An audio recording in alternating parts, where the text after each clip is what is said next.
This week on Our World with Black Enterprise, she's the daughter of a living legend who's making her own mark in Hollywood. Actress Tracee Ellis Ross is our headliner. Our audience has been consistent for our 8 years. However, in terms of the industry, I'm still a little bit below the radar.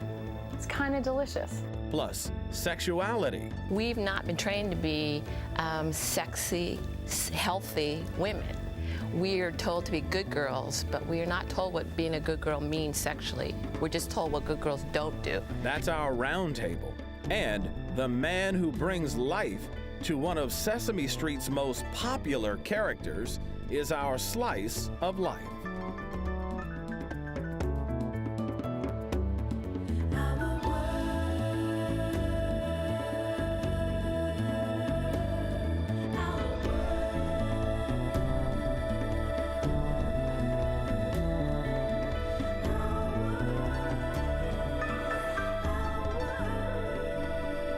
Over the years, the world has fallen in love with Sesame Street, and one of the most beloved characters is the furry little red monster with the contagious laugh.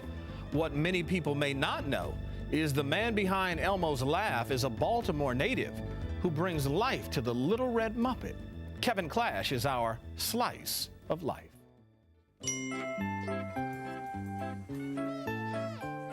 This is Elmo, the lovable 3-year-old little fuzzy red monster who dazzles little kids across the world with his infectious laugh and curiosity that makes learning such a wonderful adventure.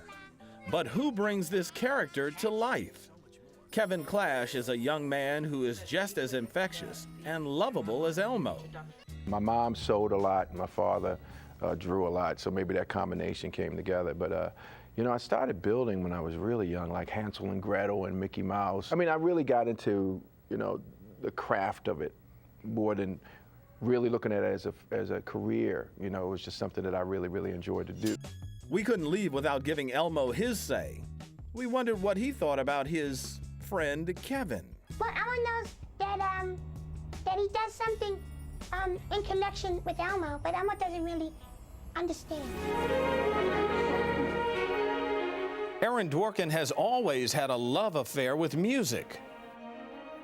I began playing the violin when I was 5. Growing up, classical music always fascinated him. I went through a lot of turmoil in different points of time in my childhood and my adolescence, and very often the violin is what I turned to express myself. This inspired him to create the Sphinx Organization, a program that promotes diversity in classical music. In its 10-year history, Dworkin has handed out scholarships, prizes, and string instruments to the tune of more than $1 million. He's reached over 45,000 students in urban schools nationwide, and Dworkin says he's made an impact. 21-year-old Gareth Johnson is one of the musicians in the program. He entered his first competition when he was 15. In 2001, I got 3rd place, and I realized how great of a competition and opportunity it was. They allowed me to have full scholarships to the summer camps across the country. I played with a lot of major symphony orchestras as soloist, so it was a great experience. At 36, Aaron Dworkin is helping thousands of students like Johnson. In essence, he's breaking the sound barrier with his orchestra of color. I'm Chris Gardner. When Chris Gardner isn't running his multi-million-dollar brokerage firm in Chicago as its chief executive officer, he's a staunch supporter of the CARA program, a program dedicated to assisting homeless and at-risk people in their efforts to get training, job placement, and critical support services. Gardner made it to Wall Street after spending a year living on the streets. We were homeless, but we were not hopeless. There's a major difference. This Christmas, Gardner's story hits the big screen. You're not quitting on us yet, are you? Don't ever let somebody tell you you can't do something. Not even me. All right? All right. Superstar Will Smith will produce and star in The Pursuit of Happiness, the movie based on Gardner's book of the same name. Let me tell you something. Will Smith played Chris Gardner better than Chris Gardner ever did. got paid better too.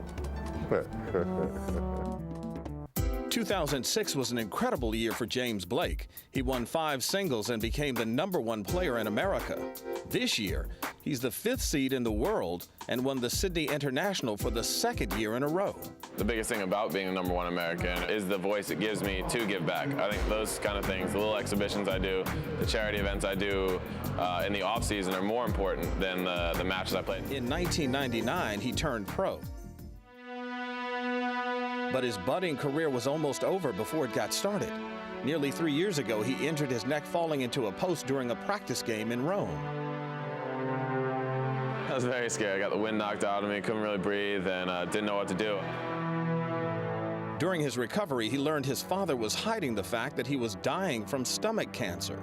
2004 was not a good year. That's a year I wouldn't wish on my worst enemy, but I still say that breaking my neck, fracturing the vertebrae, was the best thing that happened to me because I got to be around my dad for the last 6 weeks of his life, and I wouldn't trade that for anything. I tried to help out at the Harlem Junior Tennis Program when I was 16 years old, just as a tutor in the homework club. So you can help out in many different ways, but I feel like using my time now, if I take 2 or 3 hours to give, I can make a much greater difference just because I have that voice of being the #1 American.